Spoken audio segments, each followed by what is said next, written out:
Hello students, I am Shazam Hota and today I am here to teach you about the chapter The Best Christmas Present in the World. The Best Christmas Present in the World is a chapter written by Michael Morpurgo. This chapter has been divided into three parts. First part, second part and third part. First part is going to depict about how the writer managed to have a roll top desk. Second part shows that how the story proceed and what had happened, why that letter has been written. Third part gives the solution that at last what happened with that letter and how and why the chapter has been named as the best Christmas present in the world.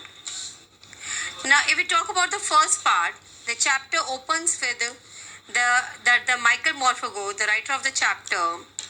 He was in a need of to buy a roll top desk, so he decided to went to a junk shop. As he went into the junk shop, he was able to purchase a roll top desk, but the roll top desk was in a very bad condition, almost broken, burnt, and wherever it was mended very clumsily, very badly. Even then, he decided to purchase a desk. He brought the desk to his home but put it in the garage in intention to mend it by himself. When he started mending it, he opened the drawer, but the drawer was very fixed. So he applied his brute force and pulled out the drawer. As he was able to pull out the drawer, he found one letter over there in a black tin box and kept in a very safe condition, totally packed. He opened it and then he decided to go through the letter. Later, what happened? That desk was mended by him. He applied his brute force. Then he opened that desk. When he opened that box, he found one letter. He decided to go through it because he was an intention that might be the letter has not been posted to the right address. So he opened the letter and read it out. That's the starting of the second part. And there he found that this letter has been written by Mr. Jim McPherson, a very important character of the chapter, to his wife, Mrs. Coney McPherson. There, Mr. Jim McPherson has described the war field, that how and what all had happened in the war field. He had depicted that they were on the war side and there were the two sides, Fritz and Tommy. Fritz were the German soldier and was leading by Mr. Hans Wolf. The other side, Tommy, they were the British soldiers and that was led by Mr. Jim McPherson. Yes, students, the main character, the Mr. Jim McPherson, who has been writing this letter. Now we talk about their backgrounds. Mr. Hans Wolf declared that he was a cello player from Dusseldorf. On the other hand, Mr. Jim McPherson was a school teacher from Dorset. So they, instead of fighting on the war, the day when the Christmas was over there, on the day when this letter had been written, Mr. Hans Wolf was in a different mood not to have a fight because their side had waved the white flag. They have decided to share the schnapps, sausages, and invited the Tommy side to have a football match. Now, schnapps are like some strong drinks, German drinks. Sausages is also a food material, but which is quite expensive, and one cannot think to have it in the war field. On the other side, Tommy side, when the soldiers started mingling with each other and getting the resentment, yes, there is no war, they also come out with the marzipan cakes made by Mr. Jim McPherson's wife and the rum, a local hard drink again. They decided to share that with the other soldiers. The day proceeded, they played the football match. Not only this, and the late evening time, as that day was a Christmas time, they decided to share the carols also.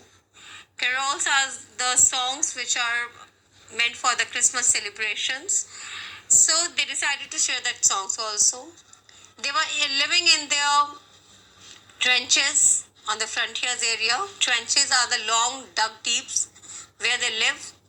So they were sharing their carols from there also. After finishing the day with a lot of celebrations, with schnapps, sausages, rum, marzipan cakes, and a football match.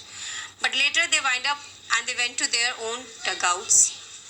Now the story, the letter is ending over here because the letter is depicting this much and ended with a Mr. Jim McPherson's promise to Mrs. Jim McPherson of meeting again, because now they are expecting a harmony in the warfield. Now in the third portion of the chapter, the person that means the writer of this chapter, Michael Morphy, decided to post this letter to the right address. So he went over there to the right address, and there he found out that Mrs. Coney McPherson, to whom this letter has been written, her house has been burnt very badly and became a dome. And that lady also has been admitted to a hospital that is mentioned, admitted to a Burlington House nursing home. And while getting all this information, Michael Morphugo again decided to go into the nursing home because he was an intention to meet Mrs. Coney anyhow. When he went over there, even the people living over there, the nurses and the other staff felt very happy to see him because Mrs. Coney had been living over here for many years. She has turned now around 101 years old, and she'd become insane also. She is not having her own conscience. So the whole staff felt very happy to see that somebody is there to take care of her. When he met this lady and handed over the letter, that lady who was not in her conscience, she felt as if she reached before 40 to 50 years back. Okay, and she took that letter, felt and come out with her feelings, and she felt and she got the impression that Mr. Jim McPherson is standing in front of her with this letter.